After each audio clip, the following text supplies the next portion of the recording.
Okay, testing. Okay, good, we're going.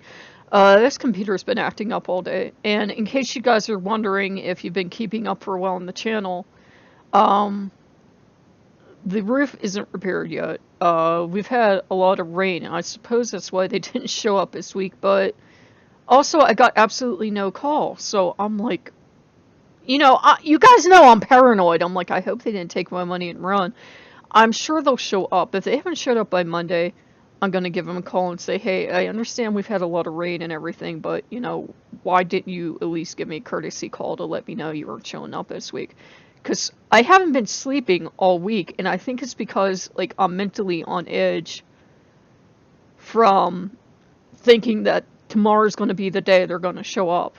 And now I have no idea when they're showing up. So maybe I'll give them a call tomorrow. We'll see. But I wanted to show you what came in the mail today because it's not messed up yet. There you go. The Norse mythology showed up. Why I'm showing it to you now is my ancestors handed down extremely oily skin that's going to absolutely destroy this cover. It takes fingerprints. If you have oily skin like I do, this thing really takes fingerprints, and I've been rubbing them off, but you know how it is. You get one on there and you don't realize it, and the oil sets, and yeah, I wanted you to see it. Well, it still looks nice. At least it's a pretty cover. No, this is not the Neil Gaiman channel. That's, the last book I have coming in for a while, actually. I might actually be canceling Amazon Prime and moving over to Walmart.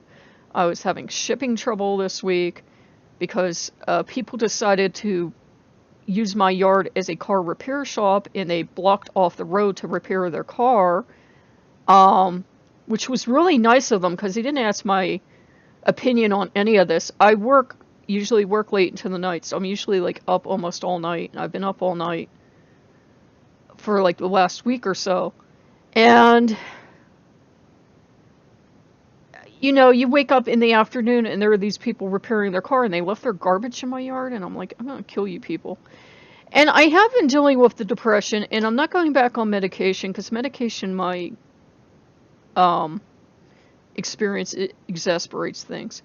But I've been kind of dealing with the depression because I was watching, before my computer went crazy, I was watching this thing on self-esteem versus self-compassion. Self-esteem is more based on what have I achieved, and you kind of keep always like making the bar higher. No matter what you've achieved, why didn't I achieve higher? Like in my case, that's how it works. For some people, they're like other people are at the other end of the extreme. Any tiny thing they do is like trumpets and fanfare and parade and everything, and I'm like one of those people that's like, why didn't I achieve more? But self-compassion is like looking at it, treating yourself as you would treat a friend, and being like, well, like for example with YouTube, I didn't feel like I had achieved enough with the main channel, but then at the time I started working a little over a year ago on the channel again, seriously, is when YouTube started all this stuff of changing stuff around. If we were still on the like 10 or 11 sets of rules ago for YouTubers that we were when I joined, I would be doing extremely well.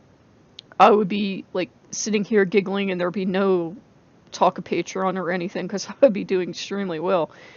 But they keep changing everything, and they set impossible goals. And I'm not going to get in here and talk to you about the goals and that. If you're a YouTuber, you know what it's like.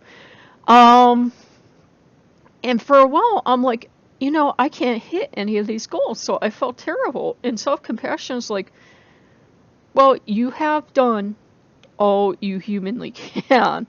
So have some compassion on yourself. Show yourself some love and kindness and say, you have done all you can. You can't superhumanly do more. Even like, at least in the gaming community, even the big people are taking hits from this because it's impossible. There's like all these behind the scenes things that they want us to do. Basically, they want us to bombard you with like 40-minute or more videos, and you get kind of penalized if people don't sit there and watch the entire thing. It's like, dude, I can't force people to watch a whole 40-minute video. They either will or they won't. And it's, if you don't do that, then they want you doing this or they want you doing that, and then they start the YouTube Red, where if people pay a fee to YouTube, and therefore YouTube gets to keep all the money, which is pretty sweet for them, none of your ads run, so none of your ad revenue comes in. So it's like YouTube is kind of setting YouTubers up at this point to fail. So that had been stressing me out and adding to my depression, because it's like they actively, at this point, are almost encouraging people to fail, because they keep setting the bar higher and higher. And they keep changing the rules, by the way, too, which is why you see old-timers like me say like, comment, and subscribe, even though we're now told those 3 things are meaningless. That subscribers are meaningless, likes and comments are meaningless. I will say it to the end of my days. And it's just, you know, it's been stressful, because first they're like, you only get paid if this happens, then they're like, no, you get paid if this happens, and then you're like, did they change the rules again this week? And you just don't know. Like, I've been finally seeing ads reappear on my main channel on my videos, but then I'll make a video and there will be no ad on it, or there'll be like a little banner ad. I'm like, how do they even choose these things? And they're kind of trying to force us into like a small compartmental box where you can only make this kind of content because this is what ad people want to see. And if you're not getting the bigger ads, which people skip anyhow, on your content, then you have to start making the content that will drag those in. It's been like, So I'm trying to step away from that and trying to make what I actually like. And I've noticed that for some reason, even though they tell us to make content daily and to never take a day off and that, when I walk away for a week or so, the channels do better. I like get more subscribers and get more views and everything when I'm not working as hard than when I'm working harder. So I'm trying to like take a step away from that too. The weather's been terrible, so I haven't been able to get out for my walk, so that has been putting me in a super bad mood. But, you know, hopefully the weather's going to finally calm down. Summer can't last forever. And I do have the book to get to, and I have something nice I'm going to do for myself tomorrow. But, yeah, it's just been, the depression's been acting up, and YouTube is not helping because they keep changing the rules on us. And the uncle had been like, well, get yourself a new computer too. And I'm like, I don't want to do anything until this roof repair is done, because I'm paranoid they're going to start repairs and say, oh, we found all this damage up here. It's going to be this now. So I want to get this work done and get it out of the way. And then if I have any money left over, then I can look into new stuff. But I told him, really, right now, I would feel guilty buying a new computer because, you know, I'm down to asking people to support me on Patreon. It's like, I will never make the money for a computer back. I've put more money into this computer and repairs than I have made on my both channels. So I'm like, right now I can't see buying it, and I want to buy stuff. I want to buy like a better video camera, and I do want to buy a better computer, but I'm like, it's kind of not worth the investment. I hate to say that, but it would kind of be like a vanity investment at this point, because you're not generating the income to justify it. Now, if we were on the rules we had been when I started a year ago, I would probably have the money on my own to have done all this stuff, but that's life.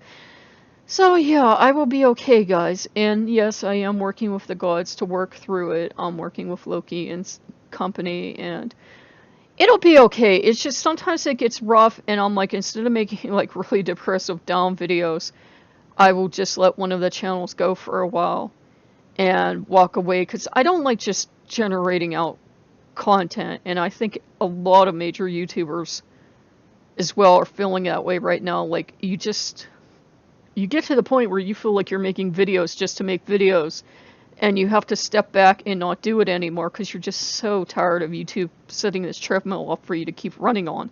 So I will be okay. I don't know when the next video will come out. When I get inspired, it will come out. Sometimes it seems like I get inspired to make 2 or 3 in a row, and then nothing for a week or so. I may or may not review the gaming book. I don't know. Um, I don't hate him. I've seen him say in interviews that he's sorry that we've lost so many of the stories from Norse mythology. I don't think he hates the Norse gods or anything. I don't think that he's really out to take advantage of them, but I think it's just one of those things where people have to realize that these gods are still worshipped. And you kind of, whether you agree with worshiping a god or not, like whether you worship Jehovah or not, you should show a modicum of respect. And I've noticed like an uptick of kind of like a atheistic, you can treat anybody's belief system like dirt kind of feel both on YouTube and in society in general, like on a global scale, and it's like kind of getting annoying. I'm not saying he does that, by the way, but it's kind of like, you know what I mean? I really don't care about your beliefs or your lack of beliefs, but respect is key to having civil discourse. So if you guys like what you see, like, comment, subscribe, and I will see you later. Bye bye.